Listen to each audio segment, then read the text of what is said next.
یہ دنیا بظاہر خاموش ہے، مگر یہاں ریت کا ہر ذرہ موت کی ایک نئی شکل چھپائے بیٹھا ہے۔ یہ ہے صحرا، دن میں جھلستی ہوئی 50 ڈگری کی گرمی، رات میں ہڈی جمانے والی ٹھنڈ، اور انسان تنہا پیاسا بھوکا۔ لیکن سوال یہ ہے، اگر آپ کبھی اچانک کسی صحرا میں پھنس جائیں تو زندہ کیسے رہیں گے؟ آج ہم دیکھیں گے صحرا میں زندہ رہنے کا اصل فن۔ صحرا میں سب سے پہلی غلطی یہ ہے کہ لوگ بھاگنا شروع کر دیتے ہیں، لیکن یہاں دور تک صرف ایک ہی چیز ہے، ریت۔ اس لیے جب بھی خود کو صحرا میں تنہا پائیں، پہلا اصول یاد رکھیں، رک جائیں اور صورتحال کو سمجھیں۔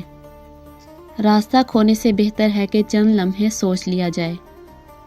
صحرا میں آپ کا اصل دشمن کوئی جنگلی جانور نہیں بلکہ سورج ہے۔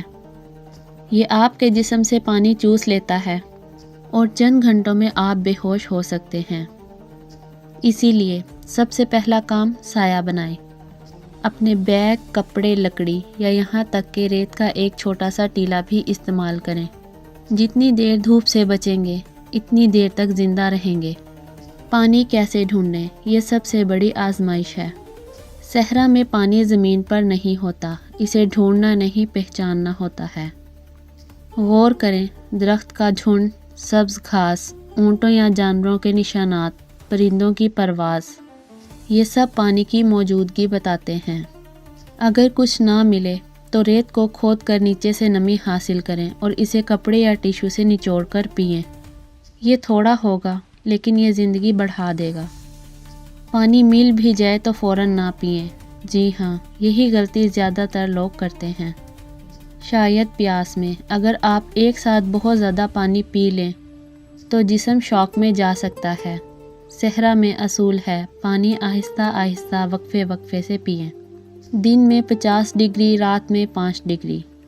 صحرا کی راتیں ٹھنڈی نہیں، خطرناک حد تک سرد ہوتی ہیں۔ اس لیے سورج ڈھلنے کے بعد ریت کو کریت کر گھڑا بنائیں، اس میں لیٹ جائیں اور اپنے ارد گرد کپڑا یا پتھر رکھ کر ہیٹ ٹریپ بنائیں۔ صحرا میں چند جانور آپ کی نیند چھین سکتے ہیں، زہریلے بچھو، ریت میں چھپے سانپ، صحرائی مکڑیاں، خاردار کیڑے۔ اپنے سونے کی جگہ کے ارد گرد ریت کا ایک چھوٹا سا دائرہ بنا دیں، زیادہ تر کیڑے اس سے آگے نہیں آتے۔ یاد رکھیں، دن چلنے کے لیے نہیں ہوتا، رات اور صبح سویرے سفر کریں۔ کم پانی لگتا ہے، کم تھکن ہوتی ہے اور جسم محفوظ رہتا ہے۔ اگر آپ کو امید ہو کہ دور کہیں کوئی ٹیم آپ کی تلاش میں ہو سکتی ہے تو ریت کے ٹیلے پر چڑھ کر کپڑا یا شیشہ اوپر اٹھائیں۔ یہ سگنل آپ کی جان بچا سکتا ہے۔ یاد رکھیے، اگر آپ نے صحرا کو سمجھ لیا تو یہاں زندگی بھی ممکن ہے اور واپسی بھی۔